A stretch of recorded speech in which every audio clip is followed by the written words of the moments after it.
And firstly, Sam, congratulations. You've recently had some swimming success. Can you tell us about that? Well, I represented GB in the Maccabea Games for swimming, and I went to Israel and I competed against people from different countries, and I came home with a bronze. Brilliant. What distance? I got it in the relay, the 4x100 medley relay. I was in a team with 3 Australian boys, as I was the only junior boy. And what discipline did you do in the relay? Which? I swam the breaststroke leg. Right. Which leg was it out of the 4? The second. All right. Excellent. Well done. And so how was this your first time representing Team GB? Yeah, it was. It must have a real honour for you. You must have felt really honoured. Yeah, it was amazing, especially at the opening ceremony and the swimming opening ceremony. It was just amazing to wave the flag. And can I go to Mum now? Do you know how did this come about, representing Team GB? And can we explain exactly which Team GB it is and a bit about the Maccabee Games? Yeah, sure. So when I was young, I swam, and I didn't get to enter the Maccabee Games. It was always something that I really wanted to do. So when the children took up swimming and they got to an age where they were competing, I got in contact with Murray, who runs the GB Maccabea side, and I kind of introduced myself and said I had 2 swimmers and they were a bit young then, so we kind of were told to call back and nearer to the time, because obviously COVID hit. That was suddenly a very long time, and then Murray contacted us, remembered that I'd talked about Sam being a regional swimmer, so you have to be at a certain level to be picked. They can look at Sam's times on a database, so he was able to see that Sam was a strong breaststroker. So I think with that in mind, he was selected for the squad, and they took, I think, 350. I think it was. Athletes to represent Great Britain, junior athletes, and the Maccabea is every 4 years they hold it in Israel, and it's just a celebration of Jewish athletes. It covers a huge range of disciplines. So they had people fencing, chess, and they had open water, which Sam was also able to do in the Sea of Galilee, which was just incredible, and a chance really for them to go to Israel and meet other people, other athletes, and kind of unite, really. What's the things like an open ceremony and things like that? And we were involved in that? Yeah, so at the Teddy Stadium in Jerusalem, it was amazing. We got to, first they took us to buy a bit of time, they took us to watch an ice hockey game between Canada and USA. That was really good, yeah. And then afterwards we got to walk as an entire delegation through a tunnel into the massive stadium with all the fans in it. And then we got to walk down onto the stage and out and then back up into our stands. So yeah, that was amazing. We got to meet other people from different countries and swap kit with them. Yeah. And even if you never swam again, you'll be able to say, hey, I'm an international athlete. Yeah. That's fantastic. Well done. I have used that.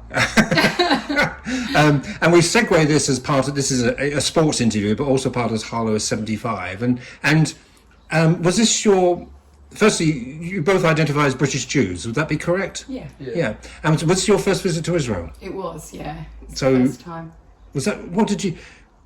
Tell us about being in Israel. How did it feel? It was incredible, really. I didn't really know what to think, how it was going to be, because although, say, I'm a British Jew, my family originated from Poland, but I do have an awful lot of family in Israel, and it does feel like home, and I'd heard that said, and it was really just wonderful to go there and be around people who embrace your culture. And I think that's it. I'm not a particularly religious Jew, we're not practicing Jews, but we've always kept the traditions. My nan passed them down to us, so I think going there and being there, especially things like Shabbat, when everything closes down and you just kind of have time with your family, that was wonderful. And going to meet family over there that I'd never met before, who were my grandfather's sisters' children and their children and their children, and it just felt like coming home, really. And I wasn't really fully prepared for it, and it was really emotional. I didn't want to leave. And explain a bit about Shabbat to our viewers. What's that? So Shabbat is where it's like holy day. So it comes in as the sun goes down on Friday night, and then it leaves again as the sun goes down on Saturday night. And pretty much there are lots of religious rules about what you can and can't do. So kind of as a mass, Israel as a country, they kind of closed down really. So shops won't open, and you have rules with, not being able to operate equipment and machinery. So you can't use your mobile phone, things like that. And I think, as I say, that was quite, I didn't expect it would be, to that extreme really, but it was quite lovely. So I think we went with my parents, which was wonderful, and we went for nice walks on Shabbat. We walked along the beach, and everybody's so friendly, and it was just lovely. Would you like to go back? Yeah, definitely. Yeah, I'd love to. It was amazing. I'd like to go back and obviously kind of experience more of like my family side and the culture instead of swimming. That's great. And you mentioned, is there anything in your day-to-day life here in Harlow that you would show that you're a British Jew, or are you just a family in church language? I'm not sure really. No, as I say, we're not really practicing Jews. So Hanukkah, we like the Hanukkah, so we observe some of the festivals, but it's really kind of more traditional things, like we make cinnamon balls, some of the Jewish cooking. I like the Jewish cooking. We like a trip to the deli and things like that. Food was a massive part of my Jewish childhood. So my nan was an amazing cook. She cooked lots of Jewish dishes, lots of, family favourites that became things that I now cook. She left me her recipe book when she passed away, so I try, quite unsuccessfully, to replicate a lot of those. But it's something that I try to bring the children up, and I hope that they'll take, And you mentioned Poland. Have you gone to your family roots and family tree and looked at Poland and beyond? I haven't really, not massively. A lot of my family have.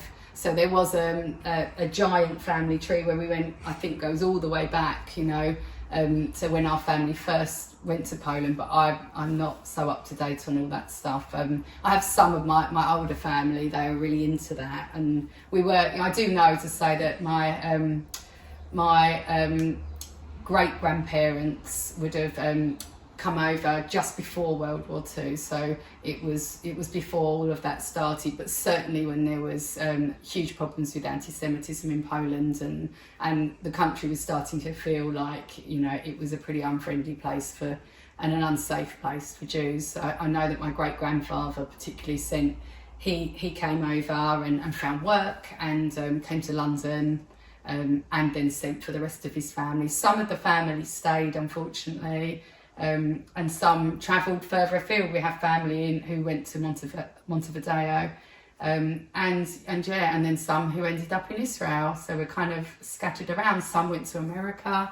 So yeah, I think my great grandfather did go back to Poland in a very emotional trip back after the war, and to see kind of what family were left really. So I know there was a great deal of pain and anguish when he went to kind of find out what happened to people within the family. They often say he never came back the same. He came back with a broken heart.